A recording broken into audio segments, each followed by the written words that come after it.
Welcome back to the Habit of Showing Up, the space where we talk about healing in ordinary moments, building resilience, and learning how to show up for our lives one decision at a time.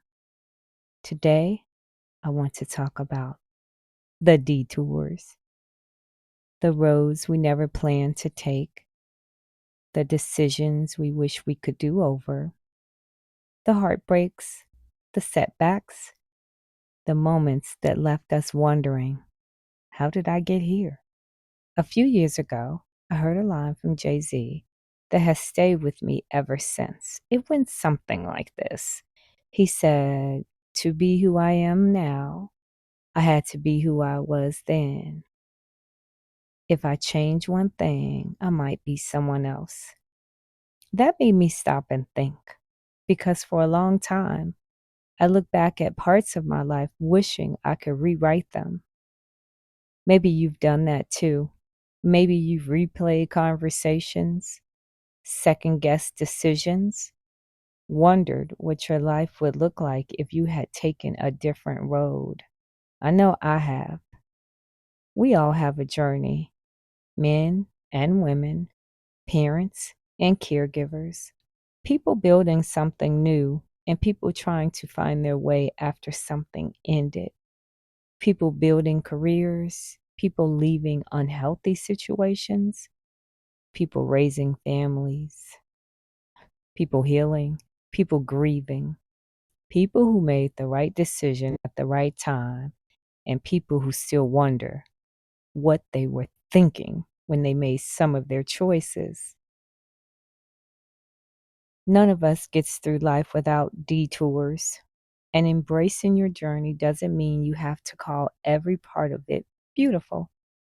It doesn't mean that you wouldn't do some things differently if you knew then what you know now.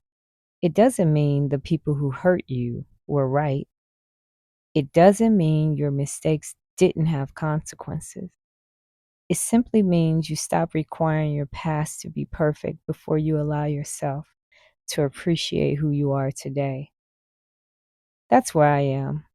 There are things I would love to go back and say differently. There are decisions I wish I had made with the wisdom I have now. There are moments that are still hard for me to think about.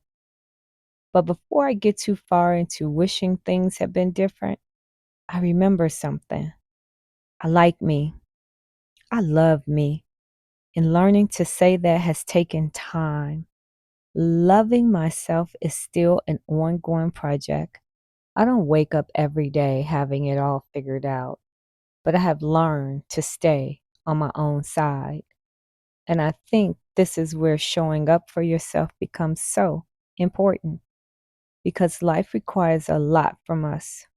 Caregiving requires a lot, but so does building a career, starting a business, leaving an unhealthy relationship, healing after loss, raising children, starting over. Life takes us through so many stages and phases. That's why I believe we have to learn how to show up for ourselves in what I call the "I love you no matter what" department. The place that says, "I love you when you succeed. I love you when you fail. I love you when you're confident. And I still love you when you're struggling. I love you enough to tell you the truth, but I also love you enough not to abandon you while you're learning." That's the relationship I want with myself. The truth is, I don't know who I would be if I removed every detour from my life, from my story. I don't know which difficult experience taught me compassion. I don't know which mistake taught me to trust my own voice. I don't know which heartbreak taught me I could survive losing something I thought I couldn't live without. I don't know which wrong turn eventually pointed me towards the right road. So I've stopped trying to mentally rewrite a life that has already happened. I think about my children often when I think about this. Loving and caring for my daughter and all of my children is one of the greatest joys of my life. I know what I want them to feel from me. I want them to know they are loved. I want them to know they are seen. And I want them to know that home is a place where they can grow, make mistakes, and still belong. But I've also realized something. My past didn't automatically make me this way. I had a choice. I could have become bitter. I could have allowed my pain to become someone else's burden. I could have carried old wounds into new relationships. Instead, I made a different choice. I chose love. No, I choose love. Not because it was always easy, but because I believe that's how God has loved me, with grace, with patience, with forgiveness, and with room to keep growing. I don't do that perfectly, but I choose it again and again.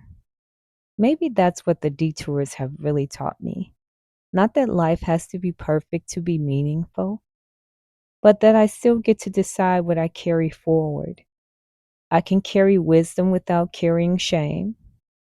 I can remember where I've been without living there. I can honor my past without allowing it to define my future because my story isn't over and neither is yours. Here's an action item. This week, I want you to think about one part of your journey that you've been fighting against. Not to reopen the wound, not to judge yourself. Simply ask yourself, what did this season teach me that I could have learned any other way? Then remind yourself, I don't have to love everything that happened to love who I am becoming. Take the lesson, leave the shame, and keep moving forward. Thank you for being here. And as always, the habit of showing up is built in moments like this, when you choose to extend yourself the same grace you're so willing to give others. Take a moment, sit with what resonated, and carry it with you in a way that supports your life this week. And if this episode spoke to you, share it with someone who may need the reminder that their detours didn't disqualify them. They helped shape the person they're becoming.